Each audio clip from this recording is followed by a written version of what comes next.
Well, welcome back to a new Rust in Time video. Today we're looking at my neighbour's latest acquisition, this beautiful Mark VI Bentley from 1951. So we're going to have a look around the car, I'm going to show it off in all its glory, and then we'll take it for a drive. Let's get cracking.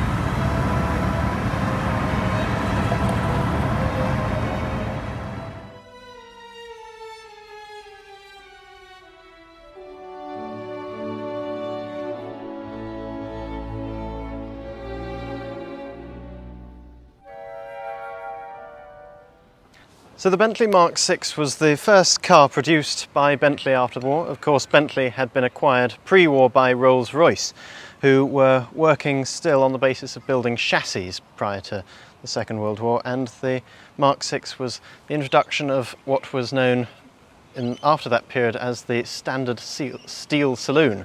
The Bentley, of course, being a slightly sportier model. It had twin SU carburettors and a slightly larger displacement engine to the Rolls-Royce Silver Dawn, which was a concurrent model at that time. So you've got the 4.5 litre engine on this one, which is of course the straight 6, and it developed an adequate horsepower rating. So let's have a look at the engine first.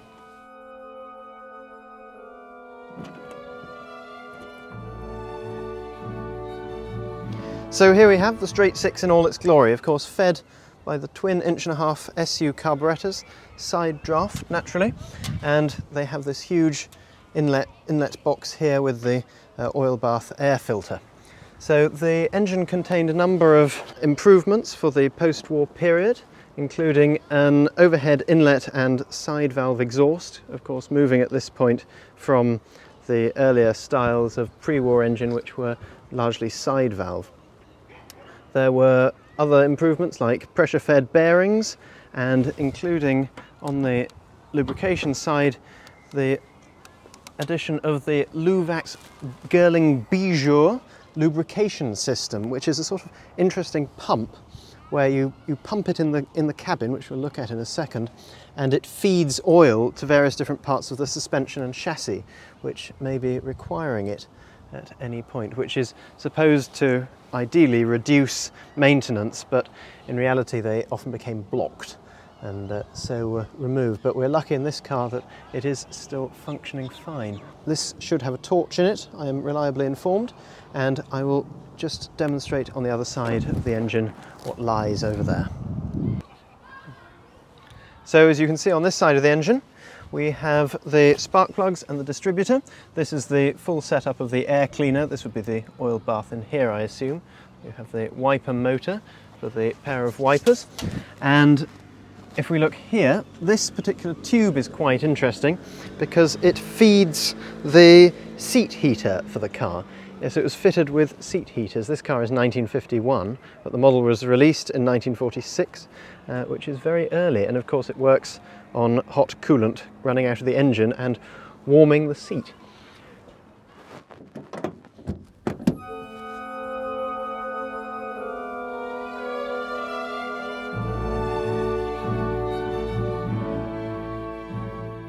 Now, of course, being a car of a certain class, the Bentley's interior is replete with sumptuous Connolly hides and beautiful veneered dashboards. Another example of the extraordinary comfort afforded by the rear seat of this car, apart from the lovely wooden tray tables, is of course the footrests, which inset into the front seats provide a lovely raised feeling for one's satin slipper. The original radio would have sat underneath the dash, and the current owner intends to reinstate that imminently, hopefully with a repaired valve system, possibly encompassing some modern features. If we look at the interior, you can see the beautiful Smith's clock set into the glove box, and if I open it you can see the mechanism behind, as well as the sort of multi-gauge and the central ignition switch. The speedometer is of course the clockwise type and runs round towards the 110 mark. Opening the lock on this little flap here reveals a small leather tongue which can be pulled and the beautiful toolkit revealed. This one isn't quite complete, but the owner assures me that he will be working on restoring that one imminently. And underneath this tray is housed in a little compartment of its own the driver's handbook. The gear stick is down there on the door side, which does make getting in and out slightly more difficult. The handbrake is down there and is of the umbrella handle type, while on the central boss of the steering wheel we have the throttle levers, we have the adjustment for the shock absorbers and the idle mixture. So you can change it from start, which would be rich, so this is a choke control, and then of course run, which is rather leaner. This adjustment here is actually for the rear shock absorbers, to make them harder or softer. It pumps hydraulic fluid into them and it sort of adjusts the leaf springs by firming them up in that regard. On the driver's door only, we have the quick raise and lower window lever, which allows the driver to raise the window extremely quickly, which this one's a bit stiff, simply by moving the lever. And there's only a very slight action to do that, like that. And that is so that you can use hand signals very quickly and easily out of the window. Very neat device. If we look under the passenger seat, you can see the seat heating mechanism I showed earlier, which has these fins to radiate the heat out and up through the leather of the seat above. And if we lift the seat cushion out the way, you can examine the marvellous mechanism which they installed to keep the passengers in complete warmth and comfort on those long winter drives.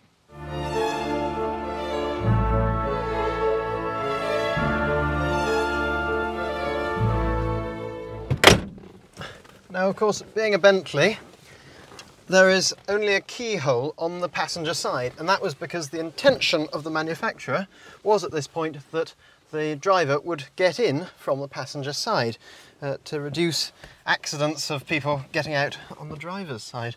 But of course you can use it normally. I've just chosen to do it that way today. So to start her up, all we have to do is to press the clutch, that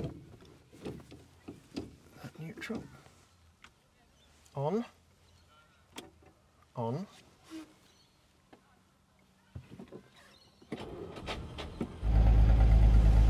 there we are, now running. The gear change, although being on the right hand side, is the standard H pattern and has synchromesh in second, third and fourth. There is no overdrive on this one. So neutral is quite far back towards one, and first is up straight ahead, I assume. Take off the handbrake.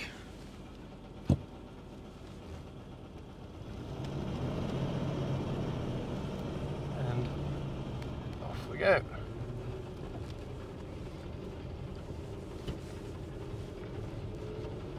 The car is very smooth to drive, and the engine purrs graciously as you go along. It has a nice rumble to it. Of course, being the first car released after the war, there was a great shortage of steel in Britain, and there was a need for manufacturers to export their cars as quickly as possible. The standard steel saloon, therefore, was quite an important model for Rolls-Royce and Bentley in re-establishing their name in the post-war world. And if I now press the clutch and go into second,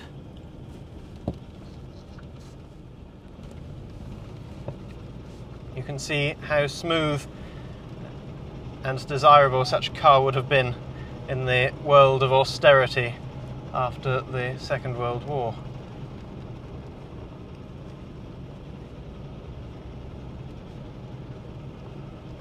The design of the car rather mimics the pre-war era, unlike Triumph's efforts at creating, and Jaguar's for that matter, at creating razor edge designs.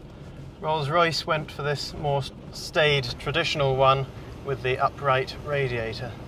The steering is quite nice and light, and the brakes are active because they have the very clever system whereby the power of the prop shaft is taken off on a clutch mechanism, and that is then transferred as a sort of servo for the brakes.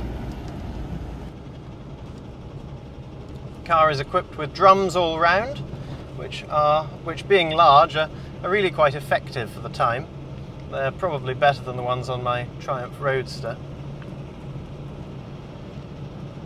On the road it feels very stately, and you have this wonderful view of the long bonnet, especially now it's been polished. We had it very nicely cleaned earlier, as when we took it out of the garage for the first time in a while. Certainly the first time since my neighbour has purchased it. It was covered in dirt and certainly needed a good clean-up, and I think the car is thanking us most generously by providing us with this very nice ride.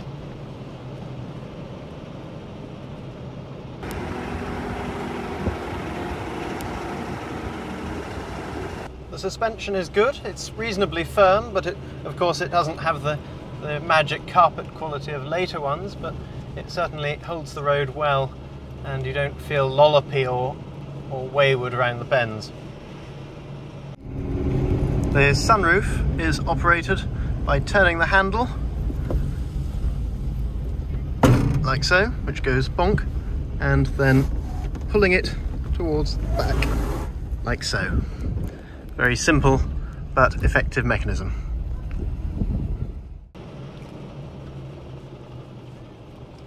The indicators, or trafficators rather originally, this one has been retrofitted with indicators, is operated by this switch on the dashboard, which uses a timer inside and can switch off of its own accord rather than being linked to the steering as it is in a modern car.